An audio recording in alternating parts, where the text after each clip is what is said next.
첫 코너는 한 주간 시청자들이 관심을 가졌던 MBC 관련 이슈들을 뽑아서 확인해보는 시청자 픽 시간입니다. 관련 키워드 먼저 살펴볼까요? 전국 투어, 아동학대, 신혼부부, 기생충인데요. 먼저 아동학대라는 키워드부터 확인해보겠습니다. 어떤 프로그램과 연관된 키워드인가요? 네, 지난 3일 방송된 탐사기획 스트레이트 관련 키워드입니다. 이날은 김해 입양아 학대 사건을 집중 조명해 봤는데요. 양부모가 실형을 면하게 된 배경을 확인하는 한편 최근 2년간의 아동학대 판결을 살펴보며 문제를 제기했습니다. 재작년 12월 17일 경남 김해 빨간색 점퍼를 입은 한 아이가 어디론가 급하게 걸어갑니다. 도착한 곳은 근처 경찰 지구대. 아이는 집이 너무 춥다며 도와달라고 했습니다. 아이는 초등학교 4학년인데 놀랍게도 혼자 산다고 했습니다. 방바닥엔 쓰레기가 널브러져 있었고 곰팡이 냄새가 코를 찔렀습니다. 살림살이라곤 얇은 이불 한 채뿐 책상이나 TV조차 없었습니다. 무려 10달간이나 원룸에 혼자 살던 서준이는 견디다 못해 경찰의 도움을 요청했던 건데요. 경찰을 찾아가기 직전엔 이런 말도 했습니다. 뭘 원하냐면 따뜻한 세상이 되는 것입니다. 왜냐하면 찬물과 보일러를 안 틀어주는 세상은 악마의 세상 같습니다. 너무 들었습니다. 제발 도와줄 수 있으면 도와주세요. 서준이는 태어나자마자 입양됐습니다. 4학년에 올라가기 직전인 재작년 2월 양부모는 근처 원룸으로 서준이를 쫓아냈습니다. 서준이가 부모의 학대에 시달린 건 이미 오래된 일입니다. 담임 선생님은 아이의 몸을 보고 소스라치게 놀랐습니다. 온몸에 멍이 들어 있었고 갈비뼈 근처가 부어 있었던 겁니다. 2년 뒤인 2019년 10월 이날도 서준이는 얼굴에 멍이 든 채 학교에 왔습니다. 이번만큼은 제대로 처벌될 거라 믿었던 선생님들은 엄마를 다시 경찰에 신고했습니다. 그런데 이번엔 아예 무혐의 처분을 받았습니다. 엄마한테 맞았다고 했던 아이가 경찰 조사에서 말을 바꿨기 때문입니다. 그러니까 이제 맞은 적이 없다 이래 됐고 그러니까 이제 그때는 그게 불송치가 됐거든요. 가해의 부모도 안 때렸다 하고. 수년간 지속되던 학대가 2차례나 드러났는데도 서준이는 보호를 받기는커녕 집에서 쫓겨나 혼자 살게 된 겁니다. 학교 측은 아동보호 전문기관에 다시 조사를 요청했습니다. 하지만 조사는 이뤄지지 못했습니다. 결국 한겨울 추위를 못 이긴 아이가 지구대로 뛰어들고 나서야 부모에 대한 재판이 시작됐습니다. 법정에 나온 엄마는 아이가 거짓말을 하고 있고 남편과 이혼했기 때문에 더 이상 양육권도 없다고 주장했습니다. 재판부는 부부가 서류상 이혼한 후 실제로는 혼인관계를 유지했다면서 부부가 아이를 유기, 방임하기로 공모했다고 판단했습니다. 또 부모의 폭행과 폭언, 방임 혐의를 모두 인정했습니다. 그런데도 형량은 부모 모두 징역 1년에 집행유예 2년, 실형을 면했는데요. 이유가 이렇습니다. 잘못을 일부라도 인정하고 있고 피해 아동에 대한 향후 지원을 다짐하고 있다. 부양이 필요한 미성년 자녀가 한 명 더 있고 형사처벌을 받은 전력이 없다. 과거 2번의 학대가 더 있었지만 처벌받지 않은 초범이고 친딸을 키워야 하니 봐주겠다는 거죠. 지난 2020년 법원 판결을 받은 아동학대 사건 2,600건 가운데 징역형은 94건, 3.6%에 불과합니다. 전체 아동학대 사건의 대부분은 보호 처분이었는데요. 죄질이 나빠서 형사처벌된 사건만 따로 놓고 봐도 벌금과 집행유예 비율은 64%에 달합니다. 반성하고 있다거나 다른 가족들이 처벌을 원치 않고 다른 자녀들을 돌봐야 한다고 하면 사실상 봐주는 겁니다. 아동학대 살해죄가 신설돼 양형 기준이 강화되었음에도 안타까운 사건들이 끊이지 않고 있는데요. 시청자들 반응 어땠나요? 네, 댓글 살펴보면요. 아동학대 및 방임처벌 강화와 아동보호 시스템이 더 도입되어야 할 것 같네요. 집행유예 비율 너무 높네. 피해 아동 보호는 국가가 해야죠. 다시 가정으로 보낼 게 아니라. 서준이는 지금 어떻게 됐나요? 어떻게 지내고 있는지 스트레이트에서 더 취재해줬으면. 이처럼 스트레이트가 제기한 문제점에 공감하는 반응과 함께 후속 보도를 원하는 댓글도 많았습니다. 아동학대 사건의 솜방망이 처벌을 조명한 이날 보도 어떻게 보셨습니까? 전반적으로 봤을 때 아동학대에 대한 내용 뭔가 굉장히 많이 바뀐 것처럼 사람들이 생각을 하지만 실질적으로는 바뀐 게 별로 없다라는 거를 잘 보여주고 이제 그런 것들을 다시 끄집어내준 가치 있는 보도였다는 생각은 듭니다. 특히 그 안에 구체적인 내용 중에 컴퓨터나 TV, 휴대폰도 없이 혼자 지내던 아이에겐 몇 권 안 되는 책이 유일한 친구였는데요. 글귀를 인용해 엄마의 폭언과 폭행을 당연시하기도 했습니다. 명심보감에 이 한마디가 있어요. 아이를 사랑하면 매를 많이 주고 아이를 미워하면 먹을 것을 많이 주라라는. 이러다 보니 부모에게 사랑받지 못한 걸 자기 탓으로 여겼습니다. 자존감마저 무너져 내린 겁니다. 이 잘못을 자기 잘못으로 이렇게 내재화하는 부분들도 너무 아프게 좀 다가왔던 면이 있었습니다. 놀라웠던 건 사실 정인 사건에도 이제 그런 얘기들이 많이 나왔지만 경찰 아동보호 전문기관이 여전히 지금도 이렇게 나서지 않는다는 사실. 그리고 이제 그 아주 극단적인 어떤 상황까지 가지 않으면 이렇게 형량이 그렇게 많이 나오지 않는 상황. 이게 좀 이해가 안 가는 부분이 아닌가 하는 생각을 하게 했습니다. 이 아동학대범죄처벌특례법이 개정된 이후에 이 법 자체의 보완점과 함께 재판부의 인식이 가장 좀 비판대에 올랐던 것 같아요. 판사가 아동학대에 대한 이해와 연민이 전혀 없다는 고백이다. 집행유예가 됐다고 하는 것이 이해가 안 되는 게 누가 봐도 아동학대잖아요. 이제 그렇다라면 우리는 어떻게 그 문제를 해결하려면 어떤 진단법이 필요한가까지 끌어냈어요. 처벌은 제대로 하고 대신 가해 부모의 빈자리는 국가가 나서 해결해야 더 큰 불행을 막을 수 있다는 목소리가 높습니다. 이런 식으로 다시 한번 이 아동학대 문제를 포괄적으로 어떻게 바라봐야 되는지 인식을 좀 환기시켜 줬다는 점에서 큰 의미가 있었던 것 같습니다. 그 서준이와 아동기관 보호사의 이제 상담 녹취가 공개가 됐는데 그때 상담사의 질문과 반응이 과연 바람직한가? 라는 의문이 드는 대목들이 있더라고요. 예컨대 엄마한테 엄마 자꾸만 때리지 마세요. 이렇게 얘기하지 그랬어. 라든가 아이가 계속 찬물로 씻어야 되는데 그러면 보일러 좀 틀어달라고 그러지 그랬어. 라고 하는 폭력의 어떤 책임을 아이에게 전가시키는 듯한 인상도 주었거든요. 또 이번 회차에서 예를 든 서준이나 또 정인이 사건 같은 경우는 입양 아동들에 대한 학대 방치였잖아요.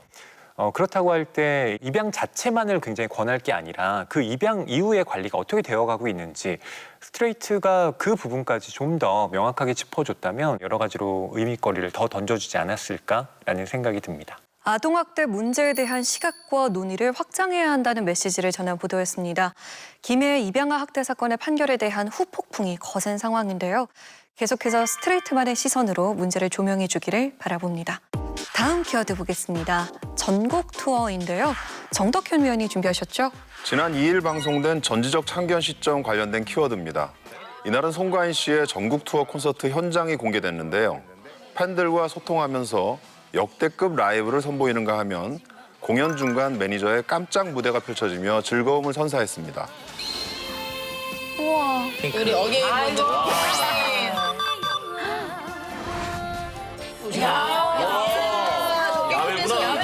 야외였는데. 안녕하세요. 안녕하세요. 콘서트 대표님 어디 계세요? 여기 오늘 뭐 방석이나 뭐가 비옷이나 뭐가 준비되어 있는지 그런 거. 연락대가 있으니까.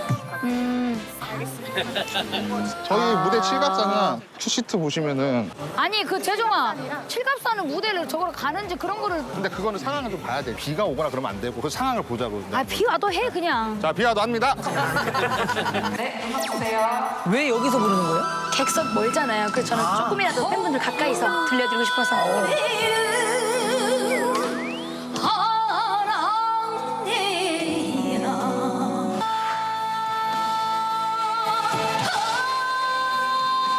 근데 이렇게 한다 소리를 세상에. 이게 지금 리허설인 거죠? 리허설.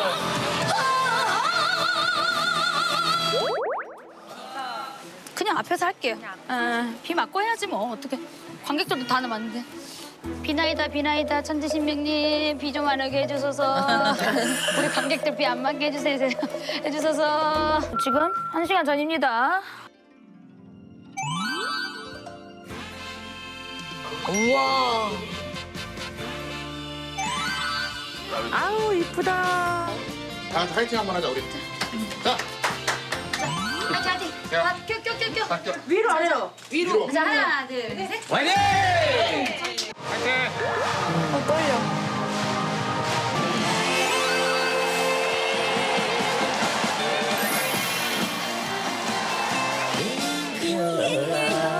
잘한다.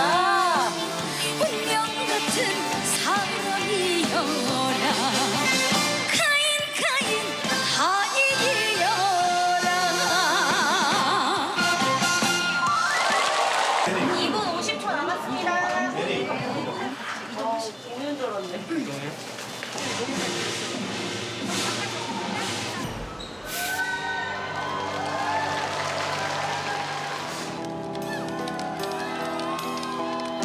관객 속에서 난리 나잖아. 가까이서 볼 수 있으니까 얼마나 좋아하시겠어요. 너무 좋아하시더라고요.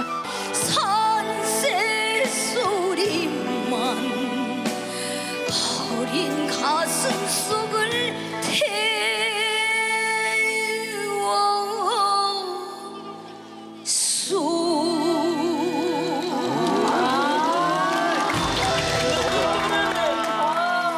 전주 콘서트 현장에 지금 전참시에서 지금 녹화를 하고 계시는데요. 우리 갑자기 드는 생각이 우리 간신 매니저님은 노래를 얼마나 잘 부르는지 있습니까? 매니저님 한번 찾아보면 저기 딱 봐도 알겠네. 자, 우리 매니저님 마이크 한번 전달해 주시고.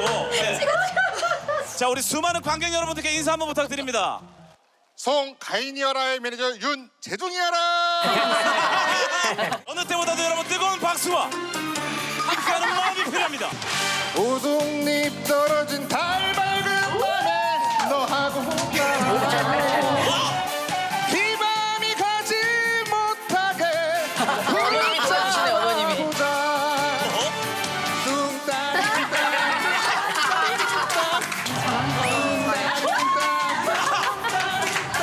소주를 숨겨라. 윤재종 매니저의 끼와 유쾌한 무대 매너가 돋보였던 것 같습니다. 시청자들 반응 궁금해요. 예, 댓글 준비했습니다. 매니저 진국이다. 진짜 일 잘함. 밥 고봉으로 먹을만 하네. 매니저님 말도 잘하고 센스도 있고 노래까지 잘하네요. 무대 매너가 아주 굿. 다들 진짜 사이 좋아 보인다. 일만 하는 사이를 뛰어넘은 느낌.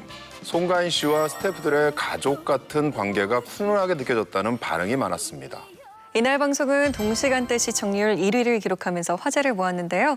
위원들은 어떻게 보셨나요? 기존에는 주로 이제 스타와 매니저 1대1 관계들이 많았는데 이날은 매니저뿐만 아니라 뭐 스타일리스트, 헤어 디자이너, 또 메이크업 아티스트까지 모든 스태프들이 총 출동을 해서 조금 더 다양하게 좀 식사하고 소통할 수 있는 그런 구조는 마련이 된 것 같아요. 다만 저는 사실 PPL도 다른 회차에 비해서 조금 너무 노골적이다라는 생각이 들어요. 공연 전에 그 식사했던 레토르트 죽 같은 경우에 이 매니저가 직접 뜯어서 그 다음에 이어지는 것들 뭐 참 맛있다까지는 좋은데 그 다음에 뭐 든든하다, 보양식이다.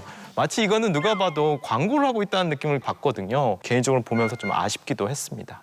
앞부분에 너무 지나치게 먹방에 시간을 할애한 것 아니냐 하는 좀 아쉬움이 들더라고요. 과하게 많이 먹는 모습을 계속 보여주면서 재미를 좀 뽑아내려고 하다 보니까 진짜 맛있는데 진짜 맛있어. 밥 공기가 간장 종지 같아. 네, 그쵸.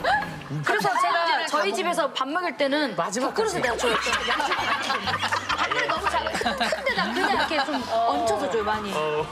보는 사람 입장에서는 좀 부담스러웠던 것도 사실이에요. 잘 먹는 매니저와 잘 먹는 스타, 이 구도를 계속 활용을 하고 있는데 너무 재미가 패턴화되다 보니까 전참시 하면 이제 먹방이 가장 먼저 떠오르거든요. 그러니까 이제는 먹방 외에 좀 다른 재미를 찾을 수 있는 돌파구를 마련해야 되지 않을까 싶습니다. 앞부분의 이야기는 먹방으로 시선을 끌었다면 중간에 이제 지나가면 실제로 이 콘서트 뒤에서 열심히 뛰어다니는 이 매니저의 모습을 좀 보여주거든요. 미끄러울 수도 있으니까 그걸 해가지고 여기 동선 우리 실장님이 진짜 역할이 많구나. 아니 지금까지 한 번도 앉은 적이 없어요. 일할 때. 진짜 많이 해요.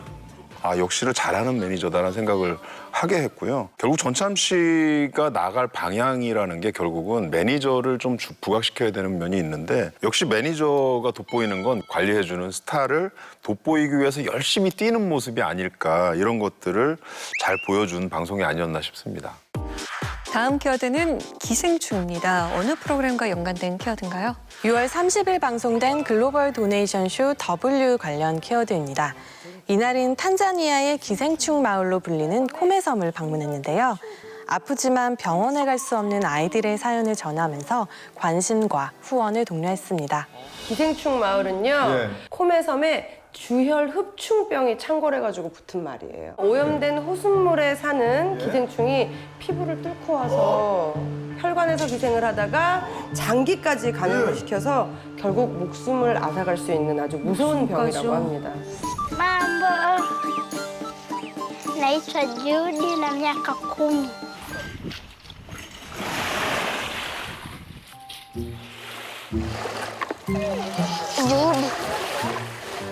오빠. Dada, nisaidie kufua. Naomba tukumtafutie. Kifua, tumbo, miguu. 아프구나, 오빠가.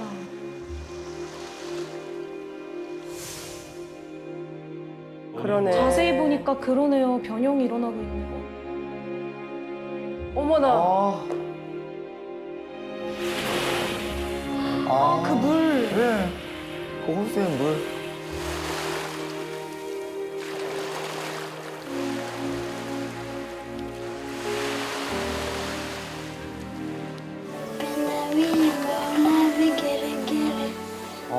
저거 어렸을 때 엄마들이 우리. 맞아요. 배앓이 하면 우리 엄마, 아빠가 막 해주잖아요. Nataka kwenda na kaka hospitali ili apone. Mambo Frank Davis hivi ala mimi nauma hivi ala mimi nikaangaa kwa nguvu kuramia humu mimi sijui. 프랭크가 한 번도 병원에 가본 적이 없어가지고 예. 정확한 병명을 모릅니다. 너무 지금. 안타까워. 원인을 모른다는 게. 저기가 집이야? 옴집이네, 말 그대로. 저게 어떻게 집이에요, 어머. 아니, 천장이 다 안 막혔어요, 근데.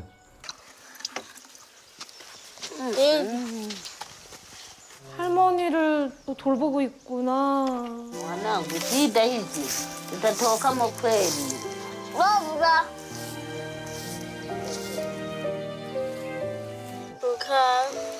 kila siku. 어머머머, 안 돼. 아니, 안전장치 하나 없이 저렇게 올라간 거예요? Mimi nafanyaga kazi za nyumbani na vilevile bibi kumsaidia jukumu langu.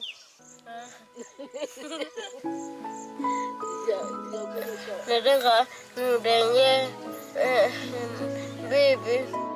글로벌 도네이션 쇼 W가 올해 3월에 이어 두 번째 모금 방송으로 찾아왔습니다. 의원들은 어떻게 보셨어요? 사실 이 프로그램 같은 경우에는 이제 실질적인 목적이 기부를 많이 할 수 있게 하는 분위기를 만들고 기부금을 많이 모아내는 건데 그런 측면에서 봤을 때 저는 어느 정도 효과를 거두었다. 왜냐하면 저는 이 프로그램 보고 기부를 했거든요.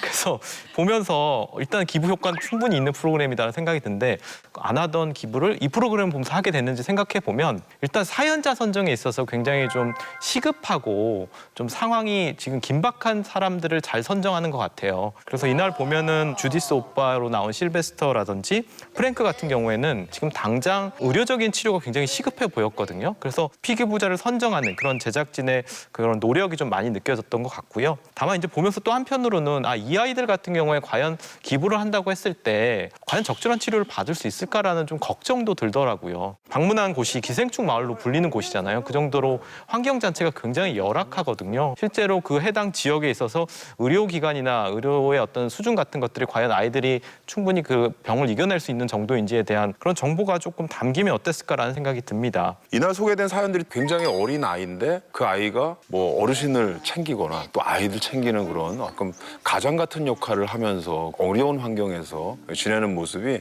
나도 도네이션 해야 되겠네 이런 생각을 하게 만드는 그런 프로그램이었던 것 같고요. 특히 이 방송에서 좋았던 부분들은 세 번째 나왔던 사연인데 케네디 6남매 이야기.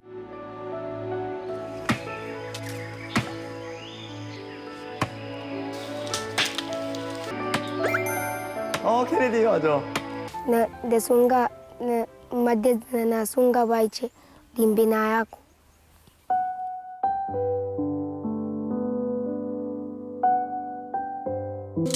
동생들이에요. 우리 5 동생들.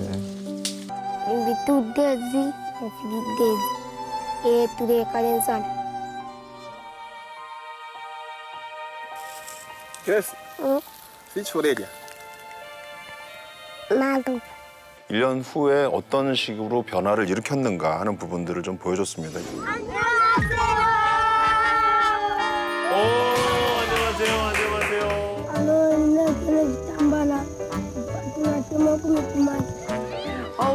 사람이 더 잘생겨졌다. 그러게. 6명 다 건강해 보이네요, 그래도. 그쵸?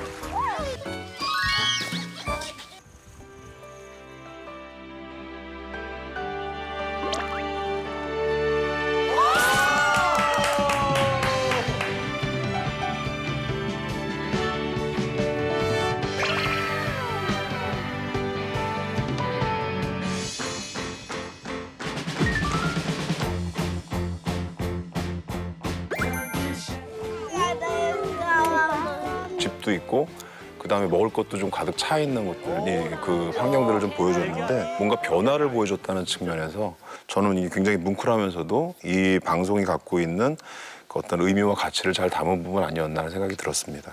저는 글로벌 도네이션 이 W가 계속 방송되는 것만으로도 이건 의미가 있는 프로그램이다라는 생각을 계속 하고 있습니다.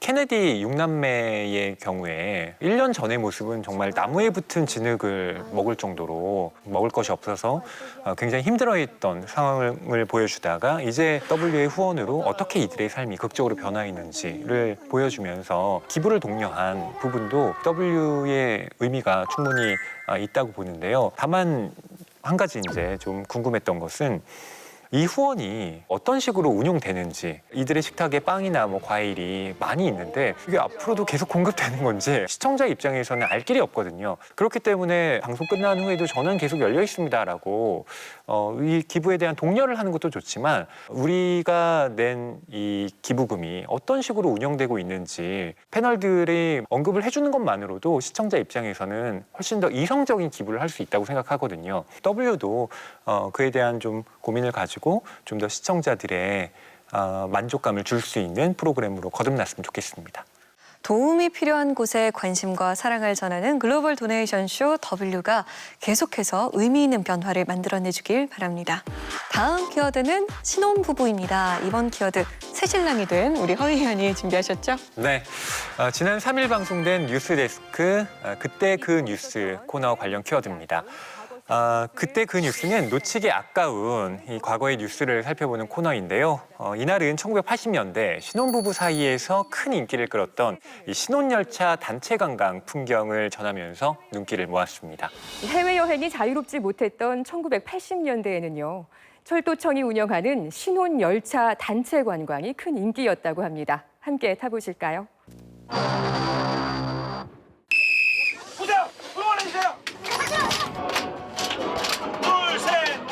제가 타고 있는 이 열차는 서울에서 경주로 가는 신혼열차입니다. 이제 막 결혼식을 올린 신혼부부들이 저녁 노을에 축복을 받으며 이 열차와 함께 신혼지로 떠나가고 있습니다.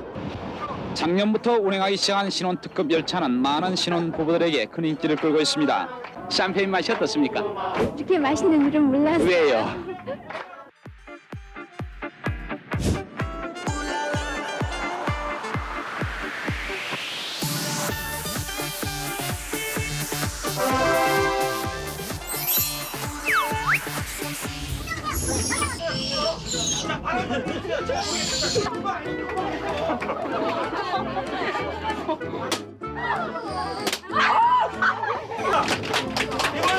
이거를 좋아하시기 때문에 제가 큰 크리넥스 한통을 드립니다.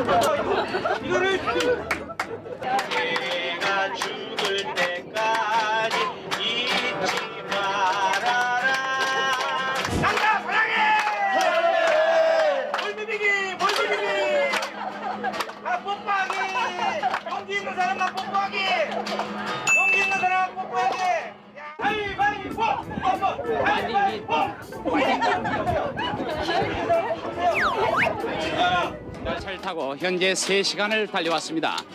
그런데도 이 열차에 타고 있는 신혼부부들은 전혀 지칠 줄은 모릅니다.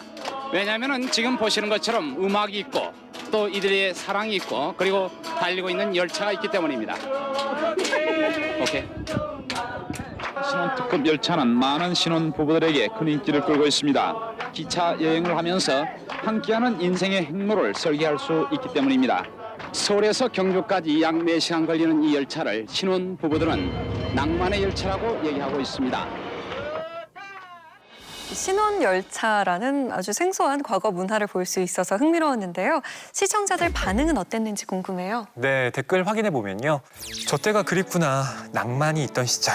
신기하다, 재밌어 보이는데 다시 부활해서 일반 사람들 대상으로도 해줬으면 좋겠다. 신기하다는 댓글과 함께 이 과거의 추억을 불러온다는 반응도 있었습니다. MBC 보도 아카이브를 활용해서 36년 전의 사회를 살펴본 그때 그 뉴스 코너 어떻게 보셨습니까? 이런 보도 아카이브가 왜 필요한지 그 가치와 존재 이유를 잘 보여준 코너가 아니었나 싶어요. 해당 시점에 결혼한 분들에게는 아, 저 때는 맞아 저런 열차가 있었지 하면서 좀 추억을 되살릴 수 있는 그런 공감의 영역도 충분했던 그런 보도였다고 생각하고요. 또 결혼을 앞둔 세대나 그 시대의 결혼상을 경험하지 못한 분들에게는 좀 굉장히 색다른 재미와 함께 당시의 사회상 또 결혼 문화를 이해하는 데도 도움이 되었을 것 같습니다. 저는 아무래도 저널리즘 연구하고 가르치는 입장이다 보니까 기자분의 리포팅도 보면서 굉장히 좀 생경했어요. 목장갑까지 끼시고 장발을 휘날리면서 고생하는 모습에다가 또 제작진이 열정을 계속 자막으로 띄우셔서 보면서 아, 예나 지금이나 기자라는 직업 정말 힘들구나, 고달프다라는 생각도 좀 가지게 됐습니다. 다만 이제 영상 구성적인 측면에서 봤을 때 저는 초반 한 50초 가량이 현재 뭐 출산율, 결혼율 감소 또는 초고령화 사회의 진입 이런 문제들을 다루고 있는데 저는 뒷부분에 따르는 내용하고는 조금 그렇게 연관성은 좀 부족해 보였어요. 그럼에도 불구하고 저는 이런 다양한 해석 또 사회적 메시지를 담아낼 수 있다는 점에서 해당 코너는 굉장히 좀 유의미하다라는 생각은 했습니다. 저는 오히려 그 서두 부분이 어떻게든 이 현재와 접점을 만들어내겠다라는 이 그때 그 뉴스 코너의 성격을 좀 잘 보여주지 않았나 싶더라고요.